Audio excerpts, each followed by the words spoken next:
আলহামদুলিল্লাহ বলার চেষ্টা করুন যখন আপনি বিভ্রান্ত হন, যখন আপনি কিছু হারান, আপনি চাপে পড়েন, যখন আপনি ভেঙে পড়েন বা কাউকে মারতে থাকেন, তখন আলহামদুলিল্লাহ বলার চেষ্টা করুন। আল্লাহরই এবং অবশ্যই আমরা আল্লাহর কাছে ফিরে যাব। আমি সত্যিই আপনার কাছে অনুতপ্ত এবং আমি সত্যিই আপনার কাছে জমাদেশী। আল্লাহ ছাড়া কোনো মাবুদ নেই।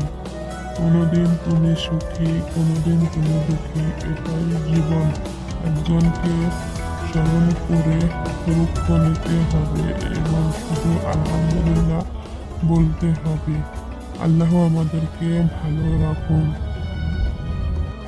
জীবনে কোনোদিন দুঃখ করো না, আল্লাহ আমাদের সাথে থাকবেন। ধৈর্য ও নামাজের মাধ্যমে